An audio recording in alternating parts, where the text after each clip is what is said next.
imos, se vos parece, para non acumular demasiado retraso. Temos agora a palestra de Mariana Liz, intitulada A legislación portuguesa na busca de novos públicos e diversidade. Mariana é profesora auxiliar en estudos fílmicos na Facultade de Letras da Universidade de Lisboa, investigadora integrada no Centro de Estudos Comparatistas, onde coordena o clúster Cinema, Audiovisual e Imaxinarios Contemporáneos. Foi técnica especialista no gabinete do Secretario de Estado de Cinema, Audiovisual e Media entre 2020 e 2021, tendo acompañado de perto o desenvolvemento de iniciativa gobernamental pro desenvolvemento de novos públicos e alfabetización fílmica Plano Nacional de Cinema. É autora de libros, monografías, moitas delas relacionadas co tema que hoxe nos trae aquí, así que, Mariana, cando quixeres. Olá. Bom dia. Ouvem-me, não é? Escoita-se perfectamente. Ótimo. Muito obrigada. Sim, ouvimos. Muito obrigada. Eu tenho aqui no auricular uma técnica a responder-me, portanto, eu percebi. Obrigada. Quero começar por agradecer o convite para participar neste seminário. Tenho mesmo muita pena de não conseguir acompanhar, porque tenho visto o programa e houve coisas extraordinárias. Vou aqui tentar partilhar a minha apresentação.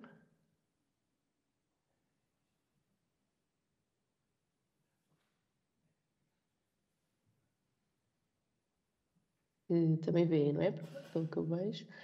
E o título da minha apresentação é o que está no slide, e o que eu gostava de fazer era precisamente ir discutindo cada uma destas três componentes, de certa forma, que o título tem. Ou seja, falar um pouco primeiro sobre a legislação portuguesa, depois falar sobre a questão da busca de novos públicos e diversidade, e finalmente, até como conclusão, referir-me a esta aproximação entre a academia e o mundo das políticas públicas. Sobre a legislação e nomeadamente sobre a revisão da Lei do Cinema Portuguesa, que aconteceu em 2020, tive a sorte de participar numa conferência sobre Small Cinemas também em Santiago em 2021, e nessa altura apresentei uma comunicação sobre os desafios que surgiram na escrita, na discussão e na promulgação da lei em Portugal. E esse argumento, ou o cerne do argumento que na altura apresentei, foi entretanto publicado neste capítulo deste volume European Cinema and the Streaming Era.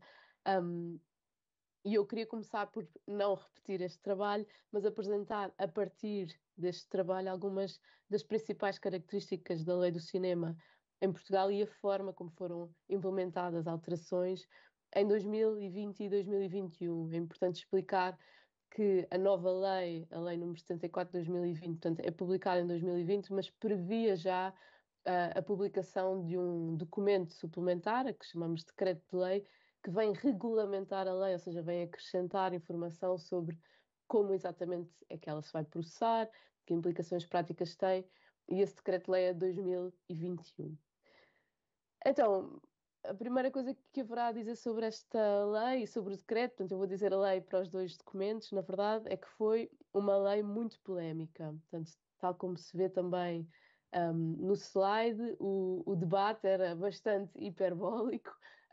E dividia-se em duas fações bastante radicais também, que diziam que uma versão da lei seria a morte do cinema português, ou seja, não ter, por exemplo, uma taxa e ter apenas obrigações de investimento, não considerar a questão da língua, já lá vamos, seria então a morte do cinema português, no sentido em que estes operadores internacionais, sobretudo americanos, norte-americanos, chegariam e tomariam conta do setor, nem me atrevo a dizer mercado, porque sabemos que é um setor bastante pequeno.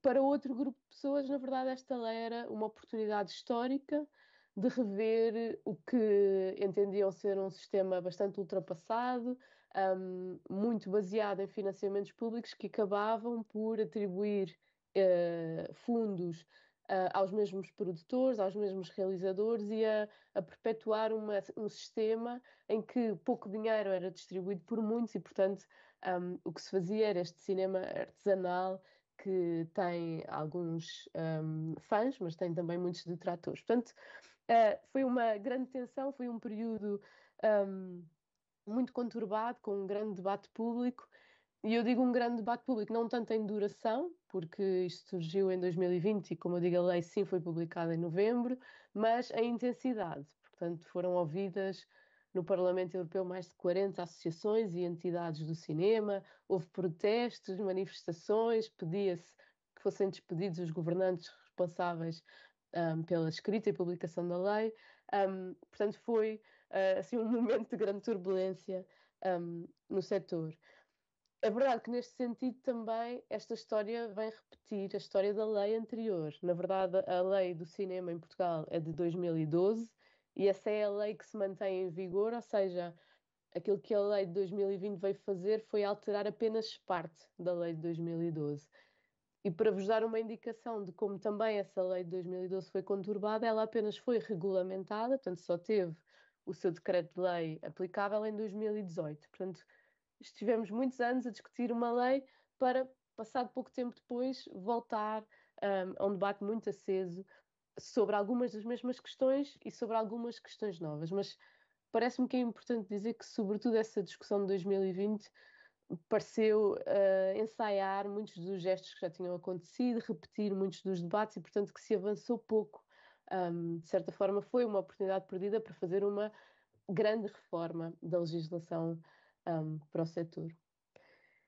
E isto acontece também no caso da Diretiva Europeia, a VMS, de forma mais geral, ou seja, do meu ponto de vista, esse é o meu argumento nesse texto, esta diretiva apenas repetiu as mesmas tensões que caracterizavam, ou que têm caracterizado a política das instituições europeias para o cinema e audiovisual desde o início. Portanto, esta ideia de que a legislação europeia deve incidir em duas tensões, mercado e cultura por um lado, ou seja, o cinema é uma arte e, portanto, deve ser protegida, deve ser financiada publicamente, ou versus o cinema é uma indústria e deve ser deixada ao mercado que se regularize.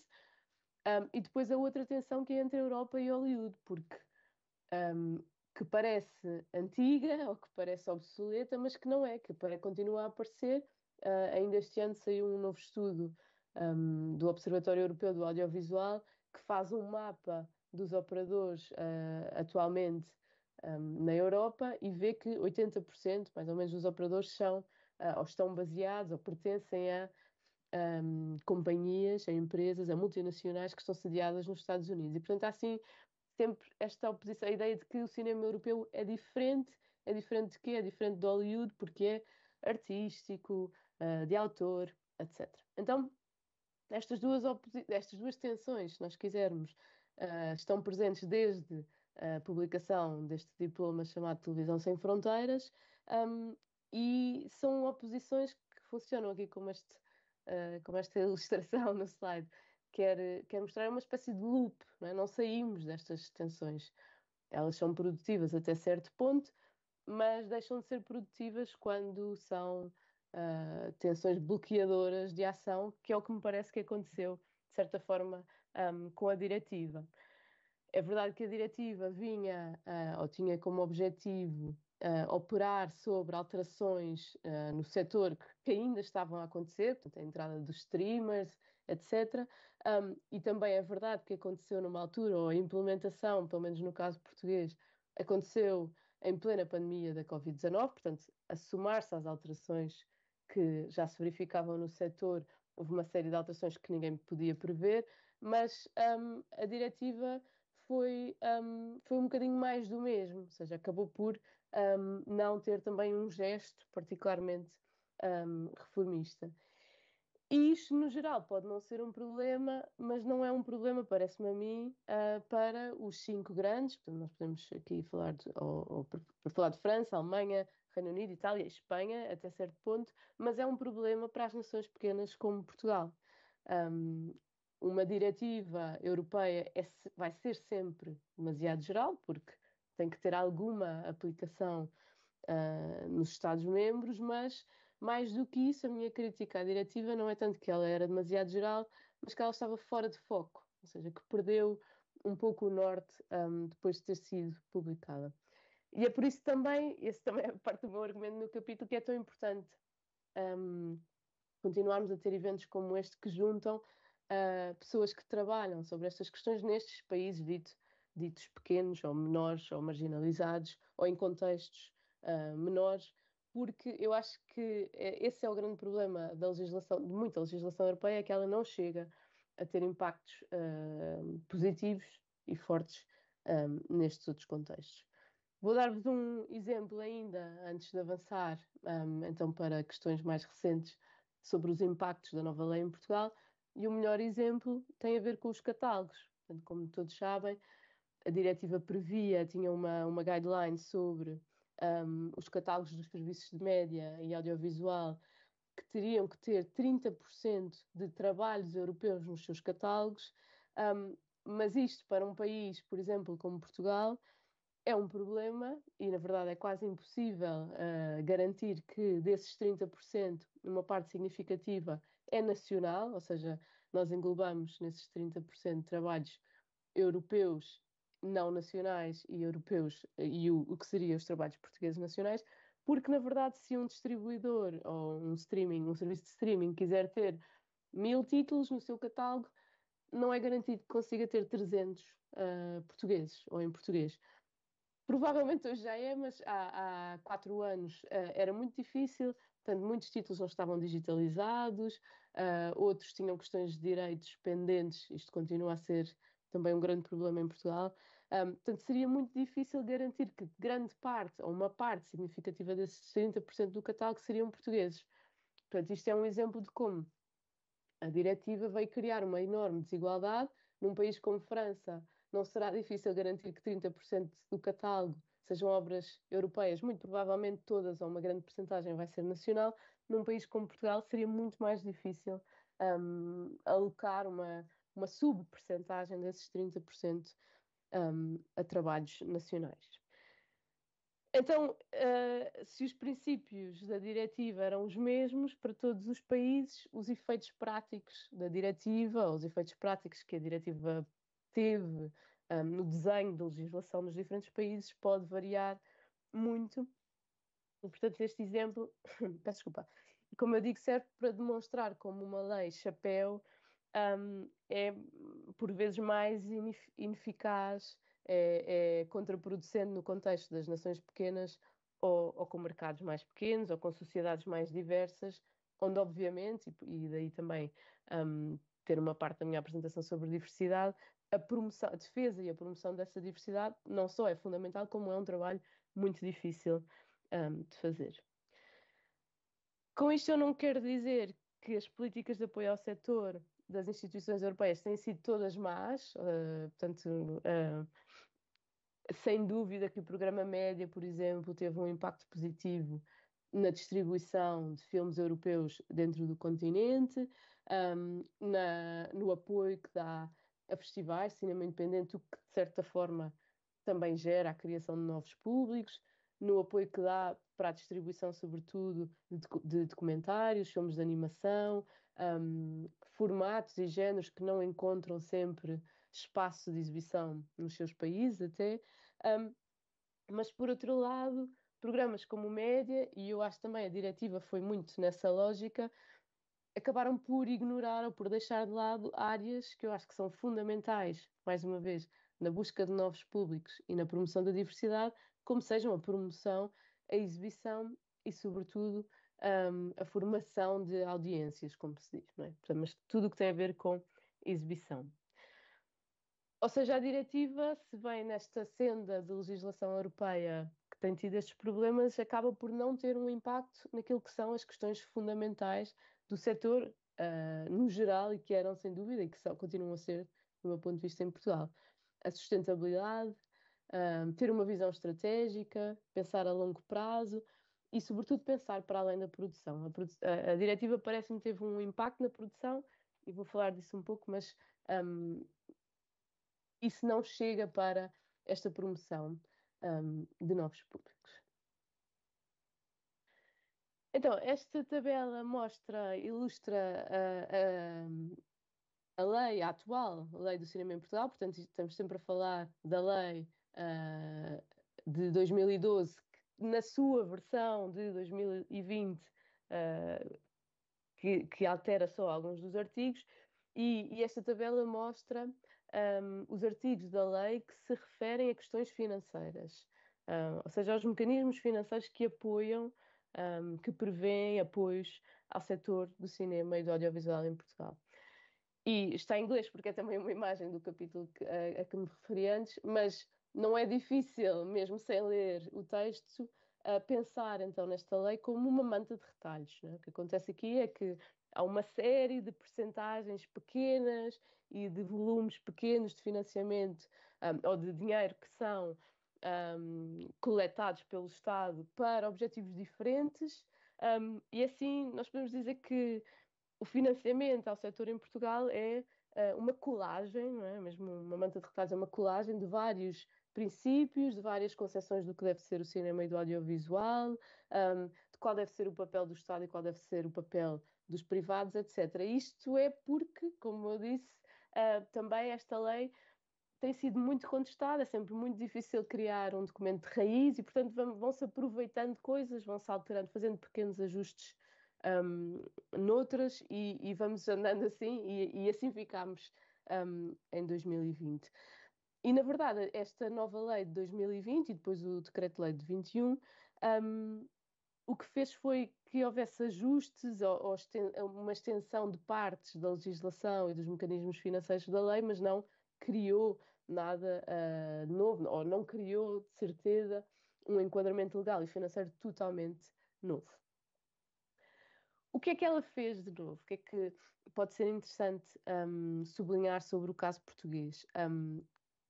É sobretudo esta junção de dois mecanismos financeiros, taxas por um lado, a levy, não é? A famosa Netflix tax, e obrigações de investimento por outro.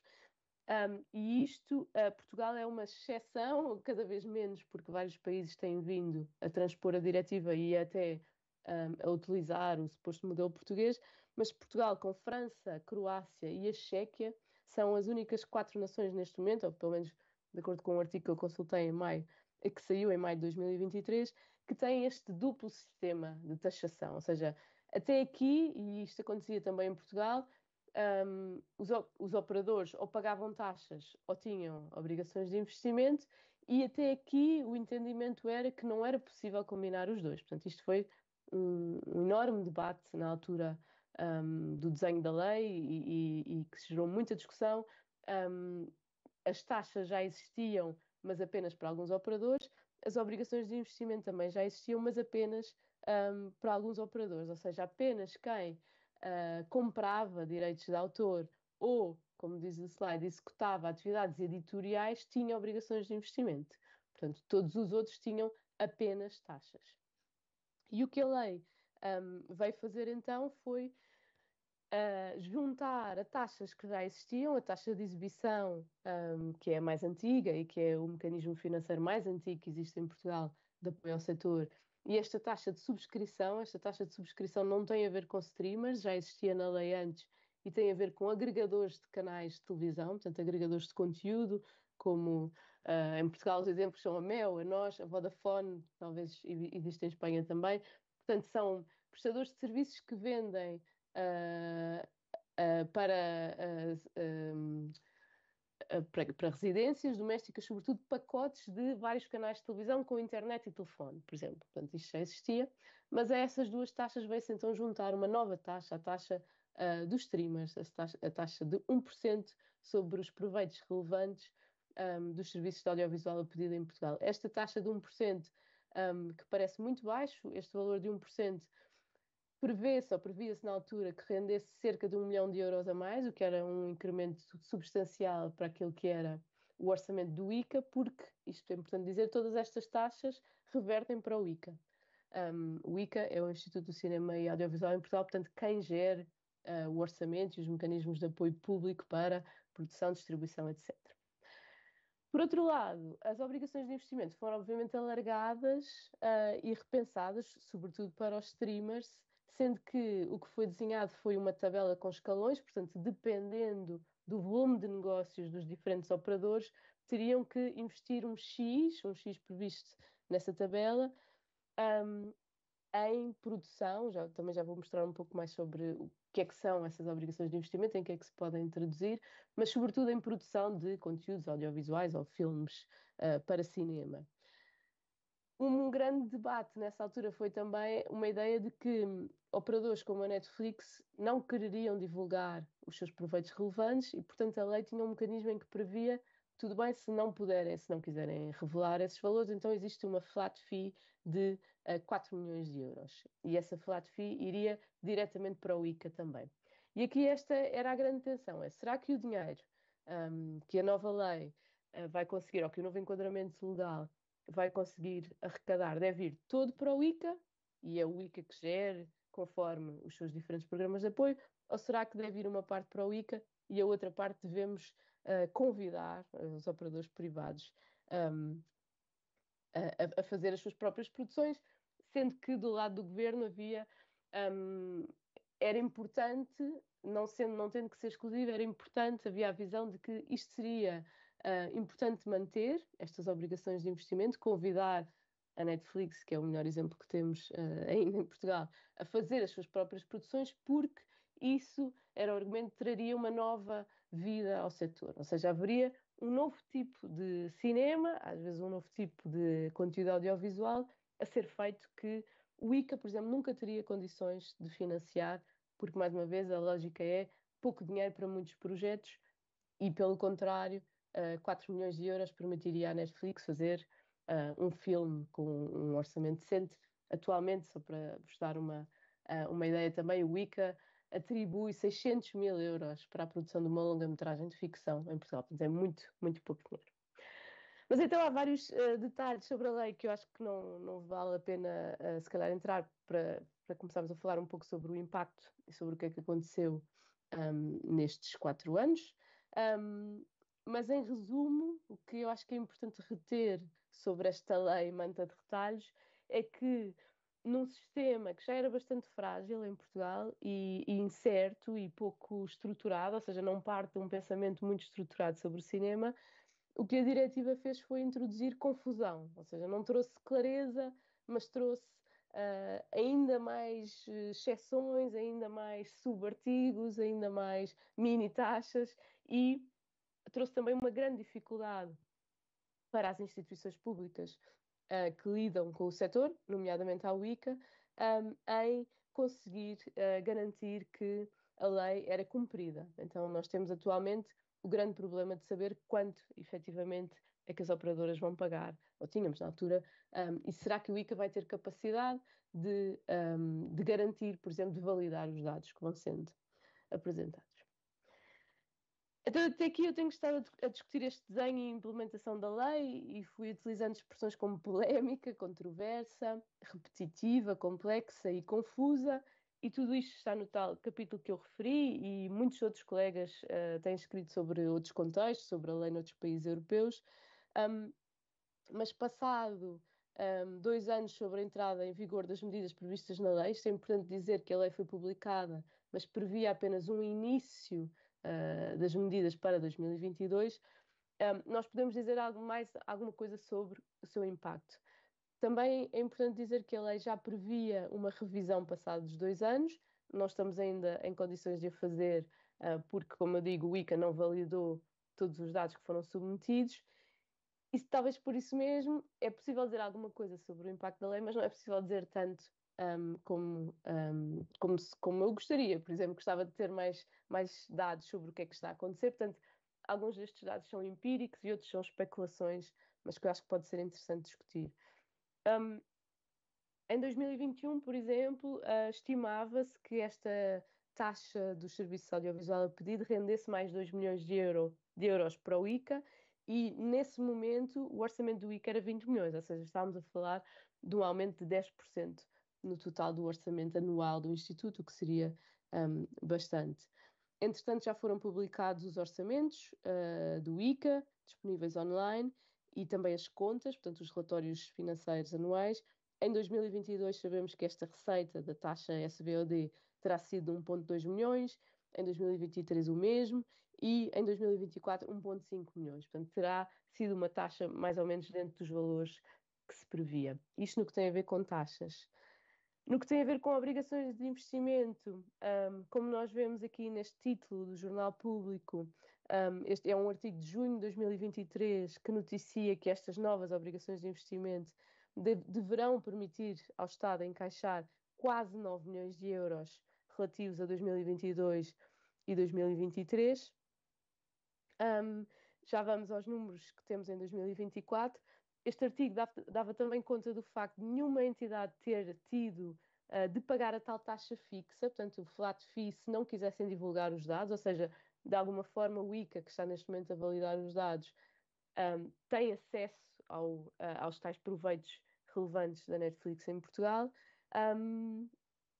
E sabemos também que a maior parte dos operadores optou por uma modalidade de cumprimento da obrigação num ciclo de 2 anos, ou seja, eles podiam escolher, os operadores podiam escolher se contavam esse valor, que imaginemos fosse de 4 milhões de euros, podia ser num ano ou pode ser 8 milhões em 2 anos. E isso tem sido a modalidade que tem sido escolhida pelos operadores. O ICA preparou esta tabela agora, portanto há pouco tempo, em julho de 2024, que se refere ao investimento previsto destes operadores, e é previsto, como eu digo, não estão validados os dados, portanto esperamos que até ao final do ano estejam, mas não são dados que estão ainda validados, são dados apresentados pelos operadores. Mas é obviamente muito interessante ver o crescimento brutal das obrigações de investimento dos serviços de audiovisual a pedido que temos aqui na terceira linha. Não é de espantar, ou seja, o corte, a diferença seria sempre a partir de 2022, quando a lei entra efetivamente em vigor, mas há aqui outros números que surpreendem, acho eu. É preciso também dizer que os exibidores em 2020 e 2021 estão a zero porque em anos de Covid foram isentos de cumprir as suas obrigações de investimento. Mas é muito interessante ver que os operadores de televisão, por exemplo, não veem as suas obrigações de investimento crescer. A lei portuguesa, portanto, foi feita, ou a lei previa que os canais de televisão privados em Portugal, que têm orçamentos anuais muitíssimo inferiores ao orçamento de qualquer SVOD, nomeadamente a Netflix, portanto, trabalhasse num escalão, não é? Lembra-se, um escalão muito inferior aos dos serviços audiovisuais a pedido.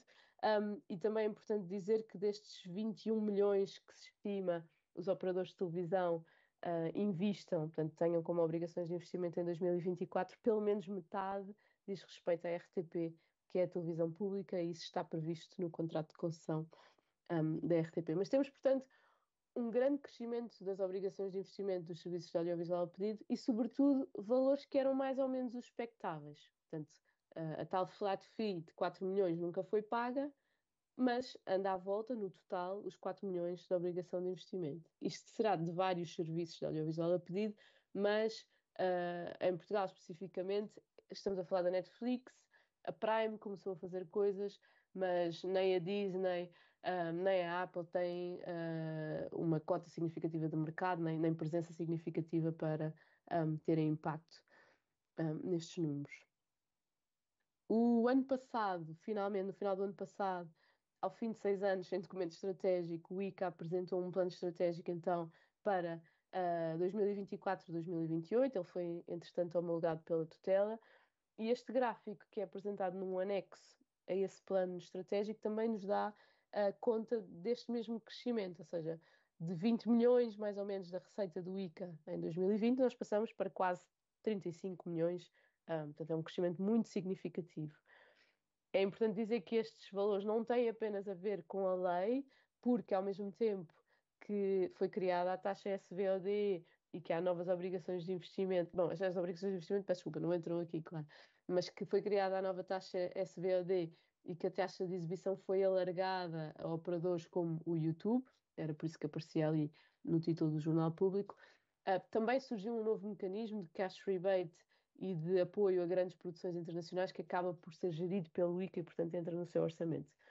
Mas mesmo assim, temos aqui uma grande componente de crescimento das taxas que já existiam, não é? A taxa de exibição, sobretudo, cresce muitíssimo, e portanto nós poderíamos dizer que na prática esta lei parece ter tido um impacto muito positivo na receita do ICA também, ou seja, não se trata apenas de verificar que sim, que os operadores têm cumprido as suas obrigações de investimento, já lá vamos se têm qualidade ou não, mas a nível de volume de negócios parecem ter cumprido, mas também, acho que podemos dizer que o crescimento do orçamento do ICA tem muito que ver com estas taxas, uma que foi implementada e outra que foi alargada. Portanto, se quisermos simplificar, obviamente poderíamos complicar e matizar esta afirmação, mas sim, a lei teve um impacto bastante positivo, um impacto financeiro bastante positivo um, para o setor.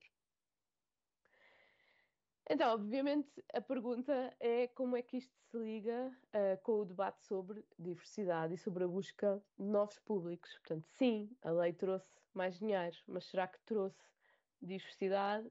E, mais uma vez, há duas formas de analisar isto. Em relação à diversidade que um aumento do financiamento do ICA trouxe ao próprio sistema, ou seja, aos programas de apoio do ICA ao setor, e por outro lado, aquela que seja possível verificar nas obrigações de investimento ou nas obras que são resultantes dessas obrigações de investimento. Também poderíamos falar um pouco sobre a diversidade do que está disponível nos catálogos. E sobre isso também já podemos falar mais à frente quando virmos o caso das obrigações de investimento, que é onde eu me quero focar. A grande batalha quanto a obrigações de investimento, para além portanto, das visões mais radicais que diziam não deve haver nenhuma, deve apenas haver uma taxa que vá para o ICA, mas havia uma posição mais matizada que dizia sim, devem haver obrigações de investimento, mas muito cuidado que estas obrigações de investimento não sejam apenas services, ou seja, nós não temos em Portugal um caso semelhante ao de Espanha no que tem a ver com a proteção de línguas, mas era muito importante para muitos produtores garantir que estas novas operadoras trabalhariam com talento português e em português, ou seja, que não viessem apenas utilizar recursos humanos para fazer as produções que poderiam fazer em qualquer lado. E este artigo, o artigo 16º da lei, é o que dá conta das obrigações de investimento a cumprir pelos diferentes operadores e interessa-me apenas sublinhar esta ideia de que, como diz no número 2, essas obrigações de investimento devem ser em obras de produção independente europeias, originariamente em língua portuguesa. Aqui o grande debate também era jurídico, sobretudo, se era possível discriminar entre obras nacionais e não nacionais europeias. O consenso foi que não era, portanto, diz obras de produção independente europeias, para não discriminar, mas depois utiliza-se o critério língua como, obviamente, uma forma de tentar fazer com que parte dessas obras de produção independente europeias fossem essencialmente portuguesas, portanto, obras criativas originariamente em língua portuguesa. Também já vamos ver um exemplo que não é em língua portuguesa, porque obviamente há exceções, nomeadamente em tratados de coprodução que sejam aplicáveis. Mas aqui, este slide era sobretudo para sublinhar esta questão. Uma forma de proteger a diversidade, se nós quisermos, foi garantir que a questão da língua estava na lei. Podemos ver também como é que diferentes operadores foram cumprindo as suas obrigações de investimento. O caso da Netflix, como eu digo, é o mais interessante para Portugal porque é o operador que continua a estar mais ativo e a investir mais. Até hoje a Netflix produziu 2 séries de ficção portuguesas, em língua portuguesa, obras independentes, ou seja, que trabalham sempre com uma produtora independente, o Glória e o Rabo de Peixe. Apenas essas duas servirão sem dúvida para a Netflix cumprir os escalões das suas obrigações de investimento. Ainda antes de trabalhar em produção, a Netflix, que acompanhou também muito e que foi uma voz muito ativa na discussão sobre a lei, lançou, por exemplo, campanhas de compra, de aquisição de direitos de obras portuguesas para tentar cumprir também a sua cota nos catálogos. Então, o que nós temos ali no canto inferior esquerdo, Simone Chama, é uma obra de 5 que foram adquiridas pela Netflix, 5 filmes realizados por mulheres portuguesas que a Netflix comprou, adquiriu os direitos em 2022. Isto foi um concurso lançado com a Academia Portuguesa de Cinema. Devo dizer que verifiquei, já nenhum dos 5 filmes que na altura foi adquirido está disponível na Netflix em Portugal. Um, Também adquiriu séries que já tinham passado, por exemplo, na RTP, é o caso do Até que a Vida nos Separe, O Pôr do Sol, etc. A Prime tem participado em algumas coproduções, a Maré Negra, é um exemplo, é uma coprodução, obviamente, com a RTP, mas também com a Televisión de Galícia, portanto, não é só falada em português, cumpre a cota da obrigação de investimento porque é feita ao abrigo de um tratado de coprodução. Mas tem feito também algumas séries, como esta do Senhor Rui, sobre figuras importantes da sociedade portuguesa. Portanto, tem começado a produzir, isto é ficção, mas não são séries tão populares ou com valores de produção tão elevados como o Glória, sem dúvida, como o Rabo de Peixe. Mas são exemplos já de como as operadoras começaram, é verdade, a contribuir para alguma diversidade, no sentido em que a ficção audiovisual portuguesa para televisão, por exemplo, não existia, a não ser que fosse feita pela RTP, que tem valores de produção sempre muito inferiores. Portanto, isto é algo de novo, se nós quisermos, no panorama do cinema e do audiovisual em Portugal. É algo de novo e é algo que não é cinema de autor, mas se isso contribui para a diversidade, enfim, mais ou menos. A diversidade tem a ver com a natureza dos projetos, como nós vemos aqui, mas também com trabalhar com diferentes produtoras, e isto foi acautelado no tal decreto-lei que veio regulamentar a lei, um, e que veio dizer, por exemplo, que tinha que haver um investimento no mínimo de 2 obras, ou seja, a lógica não era a Netflix cumprir a sua obrigação de investimento financiando uma mega série tipo Rabo de Peixe, mas trabalhar em pelo menos 2 obras, ou 3, no caso da Netflix, que está no escalão, que está em baixo nesse slide, e que tinha de trabalhar com produtores distintos. Portanto, havia aqui diversidade, tinha a ver com garantir que eram em língua portuguesa e depois tentar que houvesse uma diversificação, eu acho que essa seria a palavra mais correta, das pessoas com quem trabalhavam. Porquê é que isto é importante? Isto pode parecer óbvio, mas porquê é que é importante? Porque, por exemplo, uma tese de doutoramento bastante recente mostrou que em Portugal 87% dos fundos que o ICA atribui vão para as mesmas duas produtoras. Portanto, na verdade, esta diversidade de operadores é bastante importante. Um, Claro que nós podemos discutir a questão das obras em si, e da diversidade nas obras em si. E por isso foi também acrescentado já neste decreto regulamentar em 2021 um artigo especificamente sobre diversidade.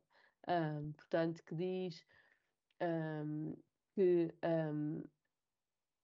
há uma espécie de majoração, ou seja, uma obra pode contar mais do que aquilo que ela custou em termos objetivos para a contabilização total do volume das obrigações de investimento, e o se é, se for uma obra de produção independente, originariamente em língua portuguesa, se for de animação ou documentário, se 30% destas obras ou séries forem realizados por mulheres, e depois remete-se para um anexo que sinceramente que seja uma primeira obra, que sejam 2 curtas-metragens, etc, etc, etc. E remete-se para um anexo que é muito pouco claro. Portanto, o anexo é uma espécie de adaptação dos BFI Diversity Standards, que eu tenho neste slide, e que vão dizendo o que é que significa, não é? Ou como é que se atribui a majoração para obras que tenham mulheres autoras. Bom, as autoras têm que ser a realizadora, a argumentista, a diretora de fotografia, estou a dar exemplos porque não sei, mas é, mais uma vez, está lá uma intenção, acho eu, de promover a diversidade, mas é tudo bastante simples, bastante vago e que remete para outros artigos que estão noutros documentos legais e é tudo bastante escondido ou difícil de compreender, ou seja, é louvável, mas a mim parece-me francamente pouco.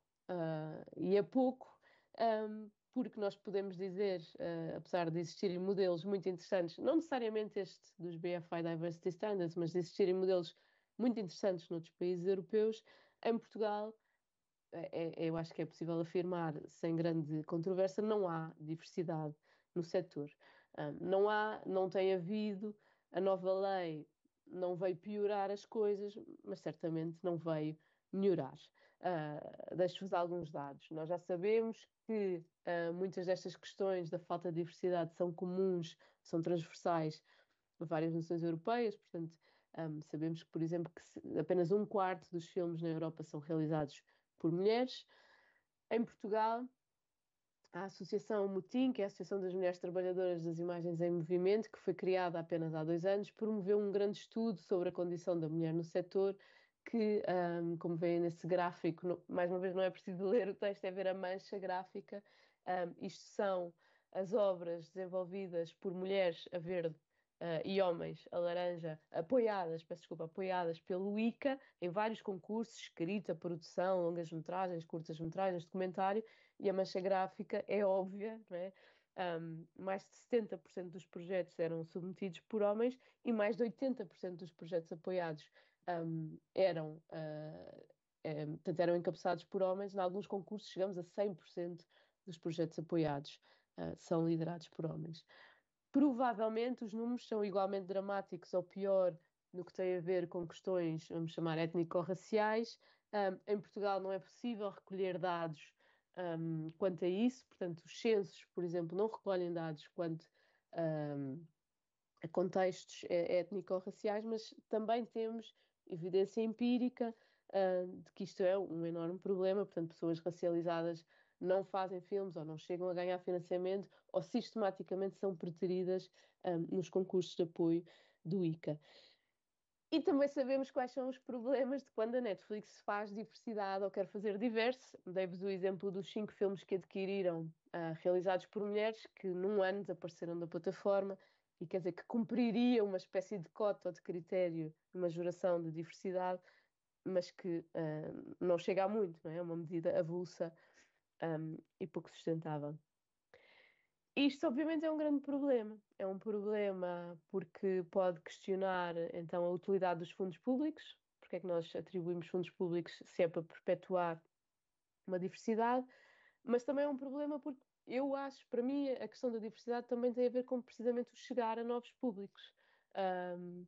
Se nós continuamos a fazer filmes que não têm protagonistas femininas ou protagonistas racializados ou protagonistas mais diversos, se calhar também nunca vamos captar públicos que não se interessam pelos filmes que nós fazemos um, ou, uh, ou que não chegam às populações a quem interessariam.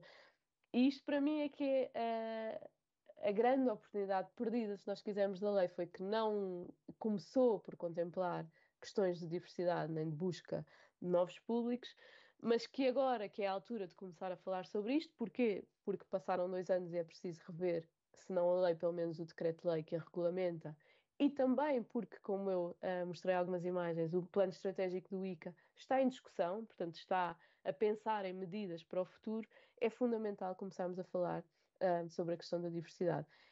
Infelizmente, tanto quanto eu sei, é uma área ainda muito pouco investigada em Portugal, portanto não há ainda estudos sobre isto e parece-me que é uma área fundamental, portanto que todos devíamos estar a estudar mais isto, a ter mais dados sobre isto, a ter mais ideias sobre isto, não só para apresentar ao ICA, ao governo, aos legisladores, às instituições públicas, mas também para tentar que as próprias os próprios serviços de streaming tivessem, não é, uma atuação mais diversa.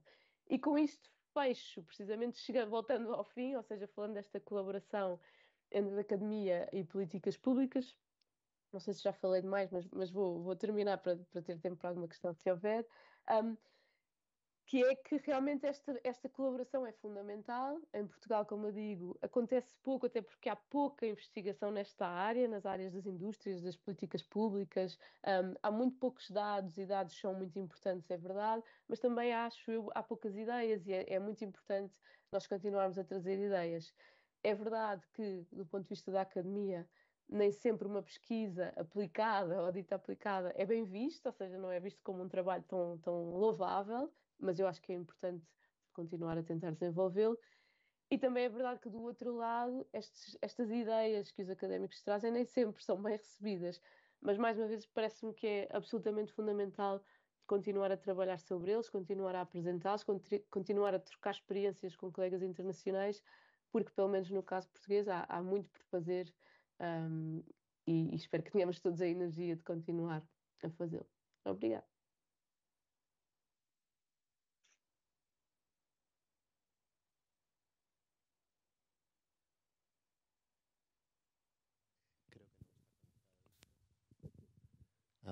Agora sí. Obrigadísimas, Mariana. Imos ver se hai algunha cuestión. Cibran.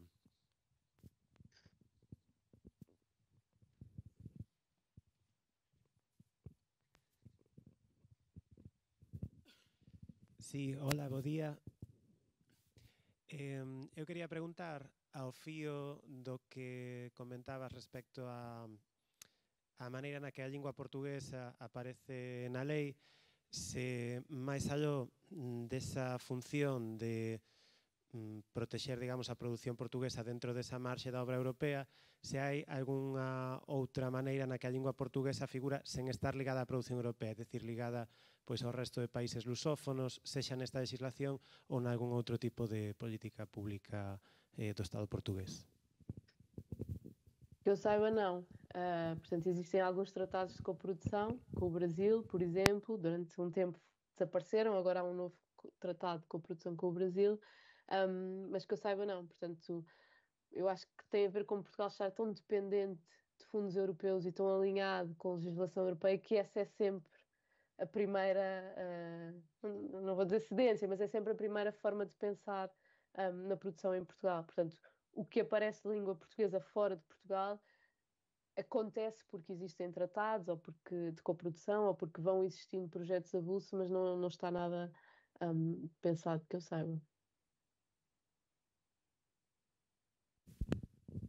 Algo máis?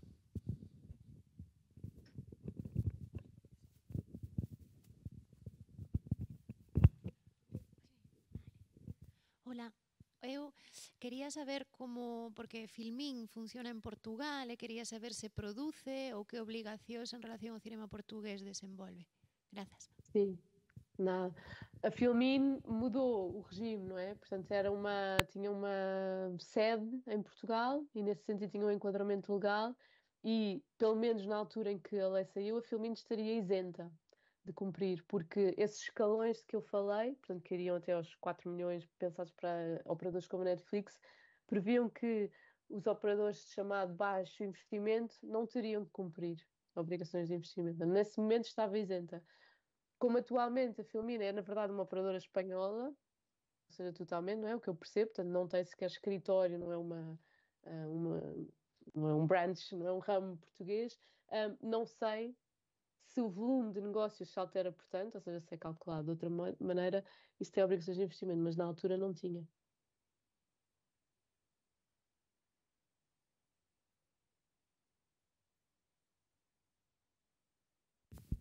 Non sei se hai algo máis. Non? Sí. Ben. Hola Mariana, eu quería preguntarche tamén a respeito da cuestión lingüística se hai contemplada na legislación portuguesa sobre audiovisual algo relativo á lingua mirandesa. Entendo que é complexo polo reducido da comunidade de falantes de mirandés, pero, bueno, interesábame esta cuestión. Pois, que eu saiba não, ou seja, não é? Portanto, eu mostrei-vos o artigo, diz apenas em língua portuguesa. Mas não sei o suficiente sobre isso. Teria que ir investigar, mas que eu saiba não, e não aparece lá nada.